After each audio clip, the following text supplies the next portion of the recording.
Committee روم میں صرف 2 افراد موجود تھے، موسیو اور ڈارلس۔ دونوں نے اپنے سامنے میز پر دھرے کاغذات درست کیے، اپنی اپنی پینسلیں نکال کر کچھ پوائنٹ نوٹ کیے اور انکوائری کے لیے تیار ہو کر بیٹھ گئے۔ اسپرنگلر نے سر اٹھا کر ڈارلس کی طرف دیکھا۔ کیا خیال ہے ڈارلس، انکوائری کی کارروائی شروع کر دی جائے؟ ہاں یقیناً، ہمیں اپنا کام شروع کر دینا چاہیے، ڈارلس نے پینسل کاغذات پر رکھتے ہوئے جواب دیا۔ اسپرنگلر نے انٹرکام کا بٹن دبایا اور کہا، ڈاکٹر کو اندر بھیج دیجیے۔ یس سر، دوسرے کمرے میں بیٹھی خوبصورت سیکرٹری نے انٹرکام پر حکم کی تعمیل کی۔ چند لمحے کے بعد دروازہ کھلا اور ایک دبلا پتلا خوش لباس نوجوان اندر داخل ہوا۔ جی جناب، تشریف رکھیے، اسپرنگلر نے کرسی کی طرف اشارہ کرتے ہوئے کہا۔ شکریہ۔ فیگری کرسی پر سیدھا ہو کر بیٹھ گیا۔ اس کی سنجیدہ کرخت چہرے سے اسپرنگلر نے اندازہ لگا لیا تھا وہ کسی سے مرعوب ہونے والا نہیں اور اس سے ذرا سنبھل کر بات کرنا ہوگی۔ ڈارلس نے اپنی اینک اتار کر صاف کرتے ہوئے کہنا شروع کیا، ڈاکٹر، میں آپ کو یہ بتا دینا چاہتا ہوں کہ یہ کوئی باضابطہ رسمی انکوائری نہیں۔ فی الحال میں اور اسپرنگلر صرف لینووو کی سزائے موت کے وقت پیش آنے والے واقعات اور محرکات کی ابتدائی جائزہ لے رہے ہیں۔ ابتدائی جائزہ کس چیز کا؟ ڈاکٹر فیگری نے بھویں چڑھا کر ڈارلس کی طرف دیکھا۔ ڈاکٹر، آپ کو اس کرخت لہجے میں بات نہیں کرنی چاہیے۔ ڈارلس نے اینک دوبارہ لگاتے ہوئے دھیمے لہجے میں تنبیہ کی۔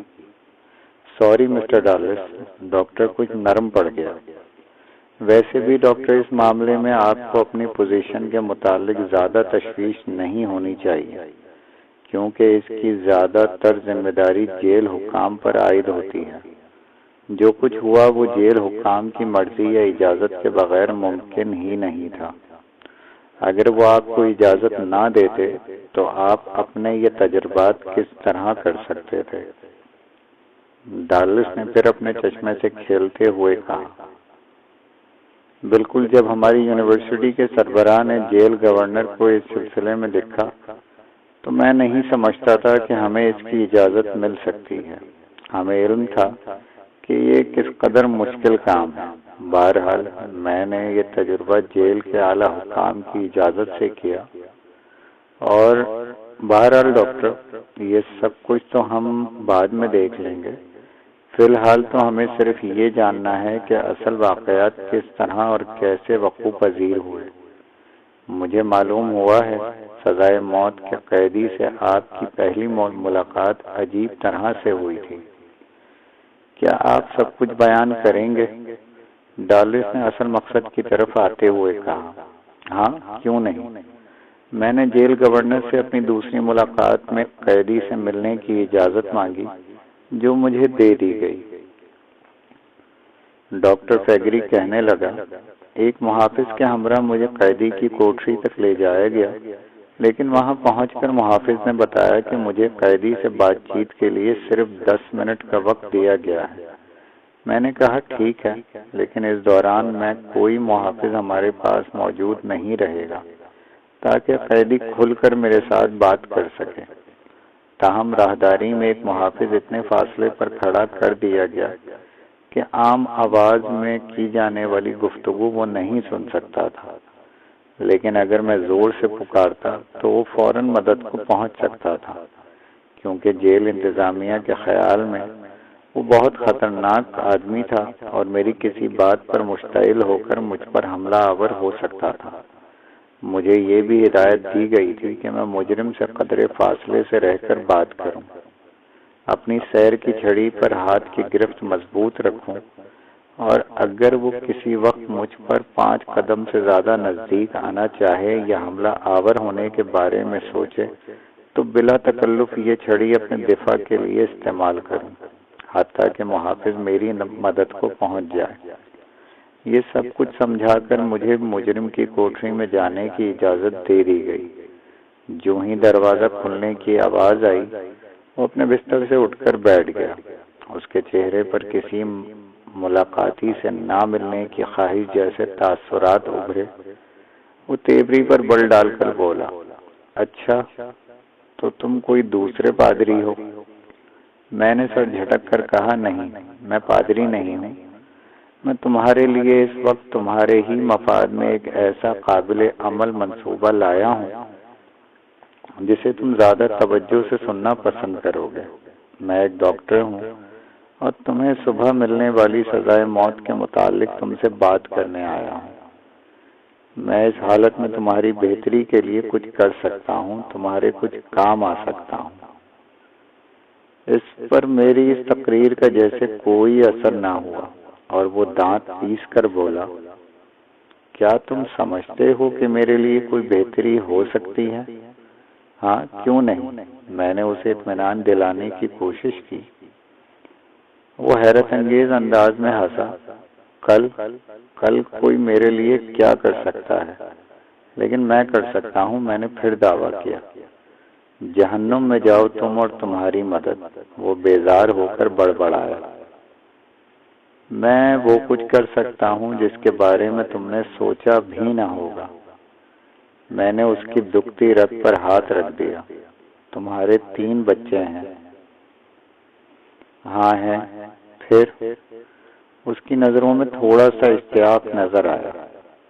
جب تم کل اس دنیا سے رخصت ہو جاؤ گے تو وہ یتیم ہو جائیں گے۔ میں نے اس سلسلے میں ساری معلومات حاصل کر لی ہیں۔ تمہارا کوئی بہن، بھائی یا رشتہ دار ان کی پرورش اور نگرانی کی ذمہ داری قبول کرنے کو تیار نہیں۔ ہاں، مجھے بھی معلوم ہے۔ اس کے چہرے پر مایوسی صاف نظر آ رہی تھی۔ انہیں کسی یتیم خانے میں داخل کرا دیا جائے گا جہاں وہ جوان ہونے تک غریبی کے عالم میں محرومیوں کی زندگی گزاریں گے۔ تم جانتے ہو یتیم خانوں کا ماحول کیسا ہوتا ہے۔ وہاں سے بچے کئی طرح کی نفسیاتی اور جسمانی عوارضات کے ساتھ شکار ہو کر نکلتے ہیں۔ ایسے بچے بڑے ہو کر مشکل ہی سے معزز اور مفید شہری بن سکتے ہیں، اور تمہارے بچوں کے ساتھ تو یتیمی ہی کا مسئلہ نہیں بلکہ ان کی زندگی میں یہ اضافی المیہ بھی ہوگا کہ وہ ایک مجرم اور سزائے موت پانے والے باپ کی اولاد ہیں۔ معاشرے میں کوئی انہیں عزت کی نگاہ سے نہیں دیکھے گا اور وہ کبھی سر اٹھا کر چلنے کے قابل نہیں ہو سکیں گے۔ میں نے ایک جذباتی حوالے سے اپنی طرف متوجہ کرنے کی کوشش کی، تو پھر میں کیا کروں؟ میں کر ہی کیا سکتا ہوں؟ اس نے بظاہر سپاٹ لہجے میں کہا، لیکن اس کی آنکھوں میں نمی کی ہلکی سی تہ میں نے محسوس کر لی تھی۔ میں نے ایک بند لفافہ اس کے سامنے میز پر رکھتے ہوئے کہا، میں اولاد کے خواہش مند ایک خوشحال جوڑے کو جانتا ہوں جو تمہارے بچوں کو گود لینے کے لیے رضامند ہے۔ وہ دونوں میاں بیوی بہت خوش خیال اور انسان دوست ہیں، اور اس نظریے پہ قطعی یقین نہیں رکھتے کہ بدی سے تعلق موروثی حیثیت رکھتا ہے۔ ان کا کہنا ہے کہ اچھی تربیت اور ماحول کسی بھی شخص کو اچھا بنانے کے لیے کافی ہوتا ہے۔ اس لیے انہیں کسی مجرم کے بچے کو گود لیتے ہوئے کوئی اعتراض نہیں، کیونکہ تمام بچے اپنی فطرت میں ایک سے معصوم ہوتے ہیں۔ انہیں اعتماد ہے کہ تمہارے بچوں کو وہ نیک اور شریف انسان بنا سکتے ہیں۔ یہ رہا ان کی طرف سے رضامندی کا بیان۔ میں نے لفافے میں سے کاغذ نکال کر اسے دکھایا،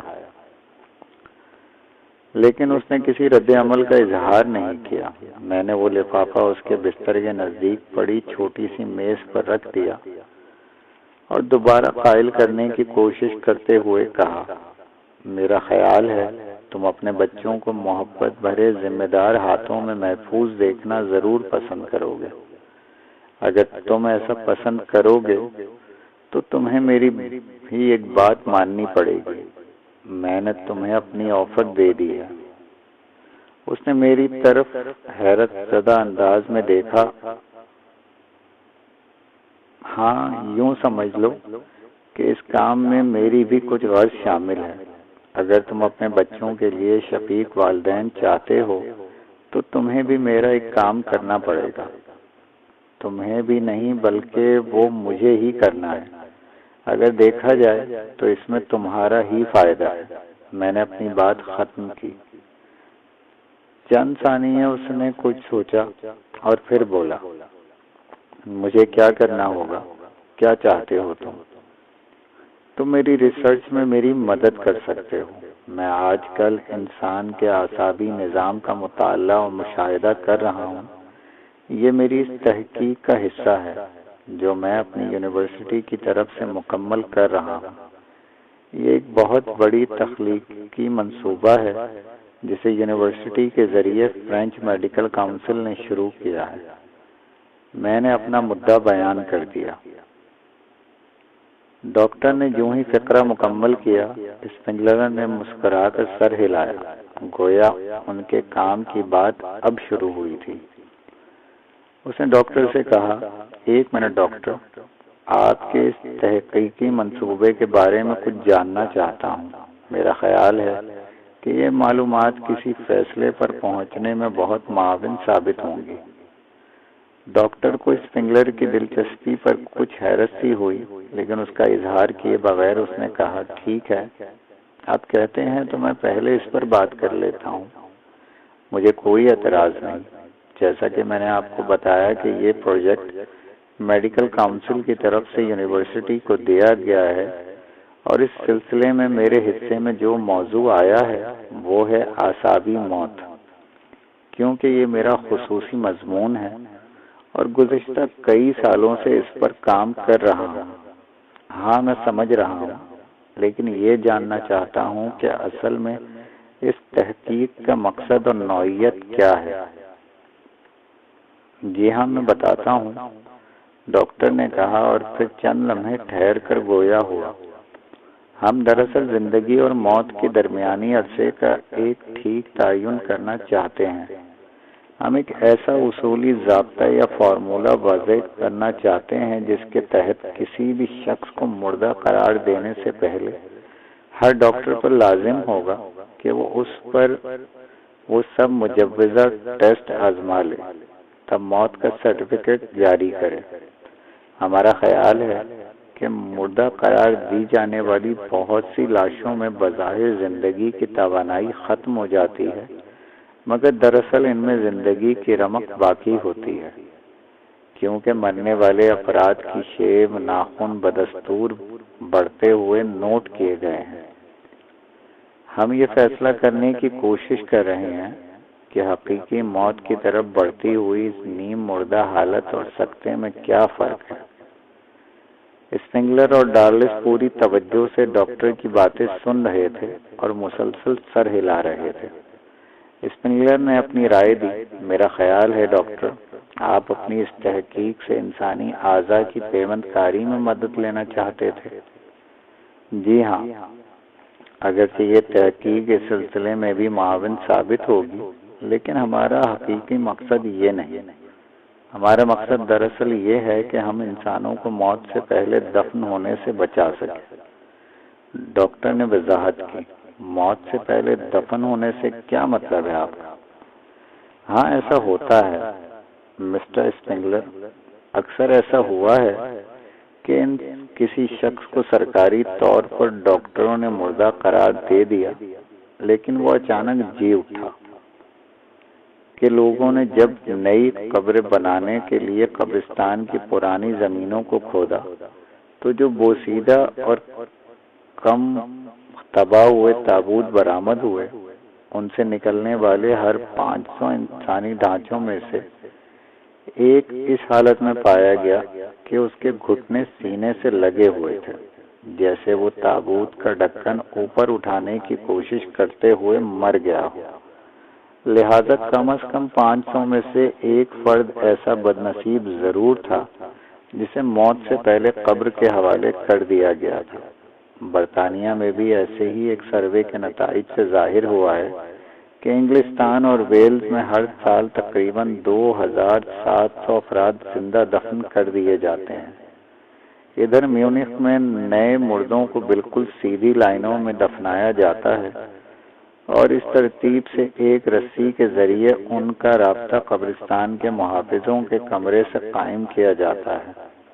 ان رسیوں کے سرے پر گھنٹیاں بندھی ہوتی ہیں جو مردے کی معمولی سی جنبش سے بچ سکتی ہیں، اور ایسا کئی بار ہوا ہے، کوئی نہ کوئی گھنٹی بج اٹھی اور محافظوں کی نیند خراب ہوئی۔ اس سے یہ ثابت ہو چکا ہے کہ کبھی نہ کبھی دھوکہ ضرور کھا جاتا ہے اور زندہ شخص کو مردہ قرار دے کر دفنا دیا جاتا ہے۔ ڈاکٹر اپنے شعبے سے متعلق بات کرتے ہوئے یہ بالکل بھول گیا تھا کہ وہ ایک انکوائری کمیٹی کے سامنے ہے۔ اب وہ بالکل نارمل انداز میں برابری کی سطح پر اسپنگلر اور ڈالرس سے گفتگو کر رہا تھا۔ یہ ایسا موضوع تھا جو اس کا اپنا تھا اور جس پر وہ گھنٹوں بول سکتا تھا۔ اسپنگلر اور ڈالرس ہمتن گوش تھے۔ ڈاکٹر نے اپنی بات جاری رکھتے ہوئے کہا، آپ نے کئی بار اخباروں میں پڑھا اور سنا ہوگا، بعض مشہور شخصیتیں تدفین سے کچھ دیر پہلے جی اٹھیں۔ شہرت یافتہ شاعر فرانسس اس وقت کفن میں اٹھ کر بیٹھ گیا جب اسے تابوت میں ڈالا جانے لگا تھا۔ یونانی قدامت پسند بشپ اس وقت جی اٹھا جب لوگ اس کے آخری دیدار کر رہے تھے، اور تو اور ایک مردہ شخص اس وقت درد سے چیختا چلاتا اٹھ کھڑا ہوا جب اس کی لاش کا پوسٹ مارٹم کرنے کے لیے چیڑ پھاڑ کی جانے لگی۔ اس کیس نے تمام ڈاکٹروں کو حیرت میں ڈال دیا، لیکن چرچ کے کرتا دھرتا مقدس حکام نے اس کو بدروح قرار دے کر دوبارہ موت کے گھاٹ اتار دیا۔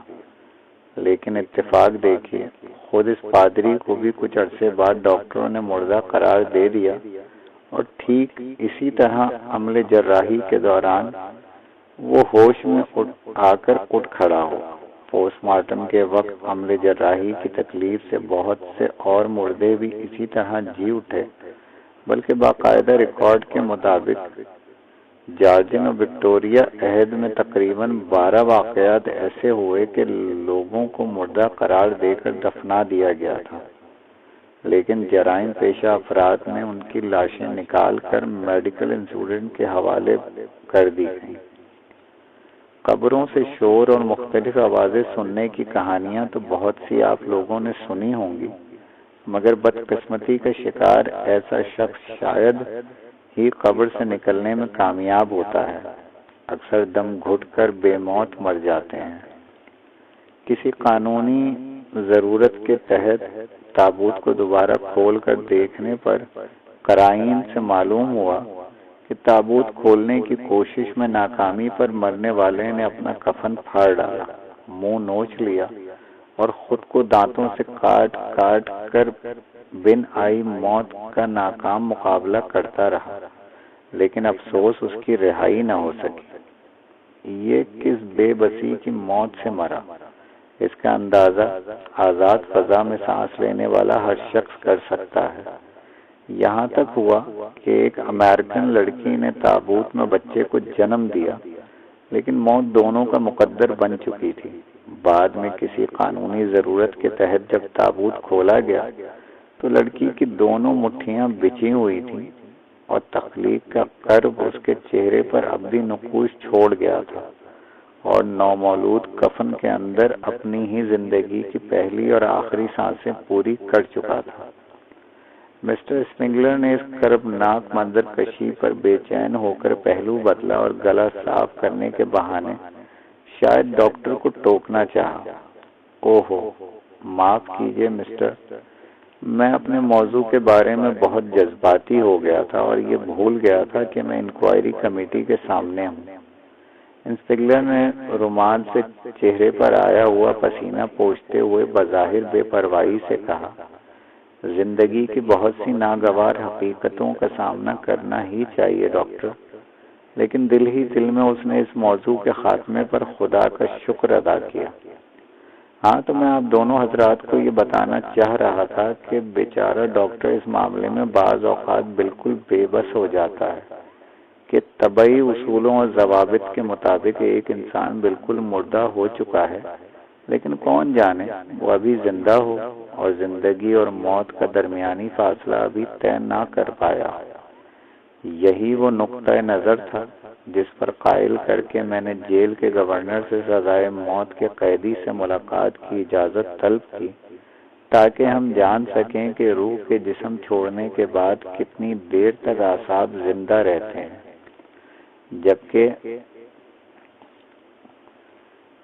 جس میں شک کی کوئی گنجائش باقی نہیں رہ سکتی۔ ٹھیک ہے ڈاکٹر، ہم نے اس کام کے انسانی اور اہم پہلو کو نوٹ کر لیا ہے۔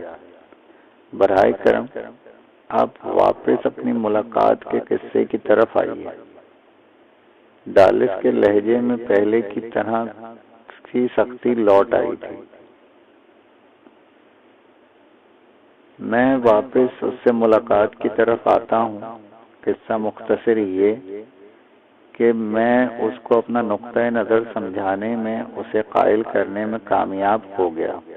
آدمی ذہین تھا، فوراً سمجھ گیا کہ میں اس کے بچوں کے تحفظ کے بدلے میں کیا چاہتا ہوں۔ میں سمجھ گیا ہوں، تم اس وقت میری موت کا انتظار کرنا چاہتے ہو، جب کل یہ لوگ مجھے موت کی نیند سلا دیں۔ ہاں، تو گویا مجھے تم سرکٹی مرغی کی طرح تڑپتے دیکھنا چاہتے ہو، ٹھیک ہے نا؟ مجھے غصہ آ گیا۔ معاف کرنا، تم مجھے غلط۔ اس نے میری بات کاٹ کر طنزیہ قہقہہ لگاتے ہوئے کہا، جب میں بچہ تھا میرے لیے یہ کھیل بہت دلچسپ ہوتا تھا۔ میں اکثر کسی مرغی یا چوزے کی گردن کاٹ کر اسے چھوڑ دیتا اور بہتے ہوئے خون کے ساتھ بغیر گردن کی مرغی اچھل اچھل کر موت کا رقص کرتی تو مجھے بہت مزہ آتا تھا اور میں قہقہے لگا لگا کر ہنستا۔ چند منٹ کا یہ خونی کھیل مجھے بہت اچھا لگتا۔ پھر مرغی ٹھنڈی ہو کر گر جاتی اور میں اسے ٹھوکر مار کر ایک طرف لڑکا دیتا۔ مجھے اس کی اس بات پر غصہ تو بہت آیا، لیکن میں نے اپنے طیش پر قابو پاتے ہوئے تحمل سے کہا، یہ آپ کے بچپن کا مذاق ہو سکتا ہے، میرے لیے یہ مذاق نہیں، میں قطعی سنجیدہ ہوں اور میرا کام انسانی بھلائی کے لیے ہے۔ نہ میرا یہ مقصد ہے جو آپ سمجھ رہے ہیں، اور اگر اس میں میرا کوئی مقصد ہے بھی تو آپ یہ کیوں بھول رہے ہیں کہ میں بدلے میں آپ کو کتنا بڑا معاوضہ فراہم کر رہا ہوں، آپ کے بچوں کا تحفظ۔ ٹھیک ہے، زیادہ ناراض ہونے کی ضرورت نہیں، اپنی بات آگے بڑھاؤ، میں سن رہا ہوں۔ اس نے سنجیدگی اختیار کرتے ہوئے کہا، شکریہ، میں نے آہستگی سے کہا اور اسے سمجھانے لگا، تقریباً 30 برس پہلے بھی ایک ڈاکٹر نے ٹھیک یہی کچھ کیا تھا جو میں کر رہا ہوں۔ اس نے بھی تمہارے جیسے ایک قیدی سے بالکل ایسا ہی معاہدہ کیا تھا جیسا میں نے تمہارے ساتھ کیا ہے۔ ہمیں ایسا کرنا پڑتا ہے، اس میں انسانیت کی بھلائی ہے۔ ڈاکٹر یہ ثابت کرنا چاہتا تھا کہ گلوٹین سے انسان کا سر تن سے جدا ہونے کے بعد بھی کم از کم سر ضرور ہوش و حواس اور زندہ رہتا ہے۔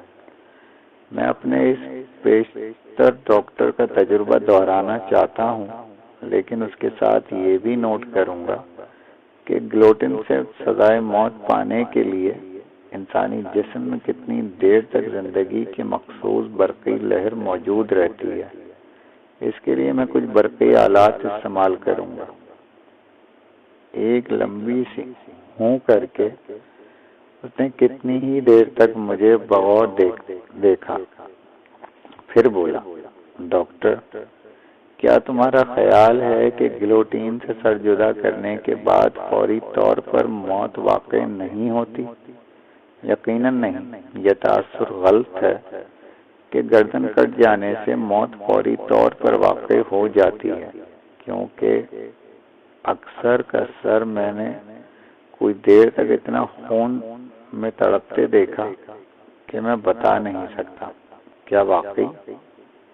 اس نے حیرت سے پوچھا۔ لیکن یہ سب پوچھنے کا کیا فائدہ؟ ٹھنڈی آہ بھر کر وہ خاموش ہو گیا۔ میں نے اس کی طرف جھک کر تسلی دینے کی کوشش کی کہ دیکھو میں کوشش کروں گا کہ تمہاری یہ لمبی اذیت برداشت نہ کرنی پڑے۔ میں جس ڈاکٹر کا ذکر کر رہا ہوں اس نے ثابت کیا کہ کٹنے کے بعد بھی کوئی دیر تک کھوپڑی زندہ ہی نہیں رہتی، بلکہ وہ آپ کی بات سنتی اور سمجھتی ہے۔ ڈاکٹر نے قیدی کی کھوپڑی کے بارے میں بتایا۔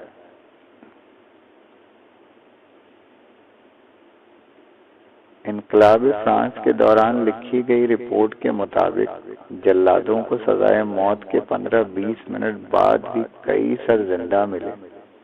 کئی قیدیوں کو سزائے موت دینے کے بعد گلوٹین کا ٹوکرا کٹے ہوئے سروں سے بھر جاتا اور وہ اگلے قیدی کو لانے کے لیے اسے خالی کرنے آتے تو انہیں بیک وقت کئی سر خون میں لتھڑے حرکت کرتے، آپس میں الجھتے، بڑبڑاتے، دانت پیستے ملتے۔ قیدی کی آنکھیں غصے سے لال ہو گئیں اور اٹھ کر کھڑا ہو گیا۔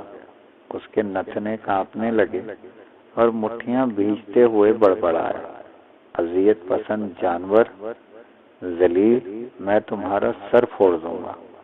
میں نے اپنی چھڑی پر اپنی گرفت مضبوط کر لی اور اٹھ کر کھڑے ہوتے ہوئے کہا، دیکھو میں تمہاری مدد کر سکتا ہوں، میں تمہاری یہ اذیت کم کر دوں گا، موت کا وقت مختصر کر دوں گا۔ میں تمہیں یقین دلاتا ہوں کہ سب کچھ تمہارے ساتھ نہیں ہوگا۔ میں جو کچھ کہوں گا وہ کرو، اور اگر اپنی زندگی کا کوئی ثبوت دے دو تو اس کے بعد میں فوراً ایک باریک سلاخ کھوپڑی میں اتار کر تمہاری مشکل آسان کر دوں گا۔ میں تمہیں 45 سیکنڈ سے زیادہ تکلیف میں نہیں رہنے دوں گا۔ اس طرح تمہارے بچے ہر تکلیف سے بھی آزاد ہو جائیں گے۔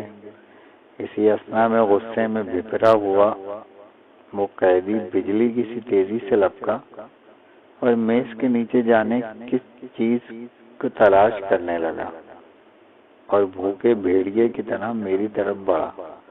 خدایا، اگر میں گر نہ جاتا تو وہ میری کھوپڑی میں سلاخ پھونک دیتا۔ اس کا بار خالی گیا لیکن وہ پھر پلٹا۔ اس بار اس کی آنکھیں سرخ انگارہ ہو رہی تھیں۔ ذرا ٹھہرو شیطان ڈاکٹر، میں یہ سلاخ تمہاری کھوپڑی میں اتار کر دیکھتا ہوں تم کتنی دیر میں مرتے ہو۔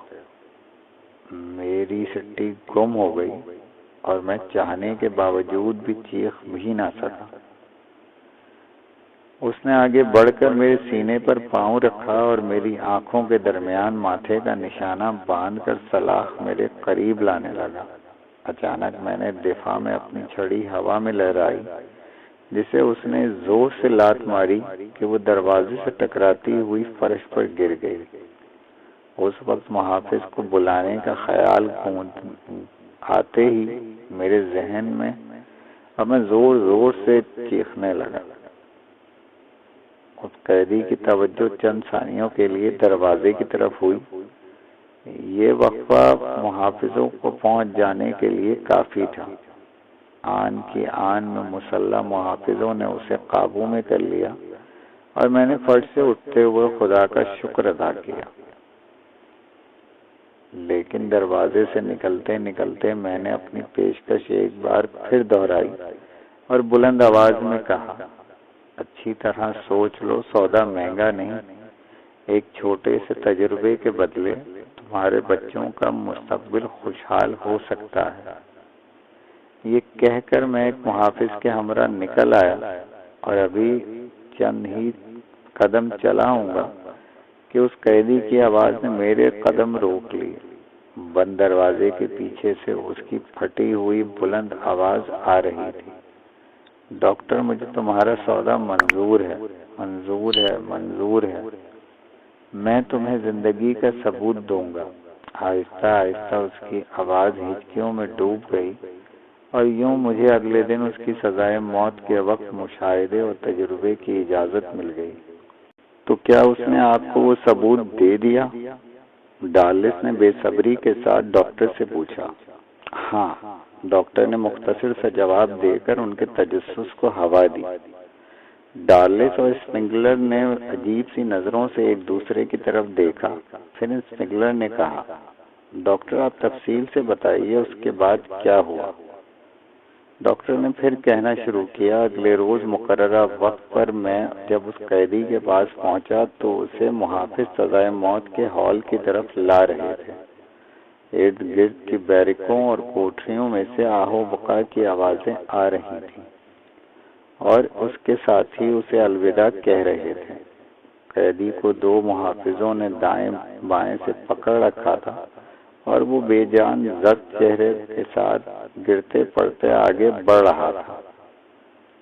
گلوٹین ہال میں پہنچنے کے بعد ایک لمحہ ضائع کیے بغیر اس کا سر اڑا دیا گیا، کیونکہ تمام انتظامات پہلے سے مکمل تھے، صرف گلوٹین کا بٹن دبانا باقی تھا۔ جو ہی کٹک کی آواز سے اس کا سر گلوٹین کی ٹوکری میں گرا، میں دوڑ کر وہاں پہنچ گیا۔ پھر کیا ہوا؟ اسپنگلر نے بے تابی سے سانس روک کر پوچھا۔ اس نے اپنا وعدہ پورا کیا، ڈاکٹر نے آہستگی سے جواب دیا، اور مجھے مطلوبہ ثبوت دے دیا۔ کیا ثبوت؟ ڈارلس نے، جس کا اوپر کا سانس اوپر اور نیچے کا سانس نیچے رہ گیا تھا، تھوک نگلتے ہوئے پوچھا۔ یہ رہا ثبوت۔ ڈاکٹر نے اپنا دایاں ہاتھ دکھایا۔ یہ تو زخمی ہے، شاید کٹ گیا۔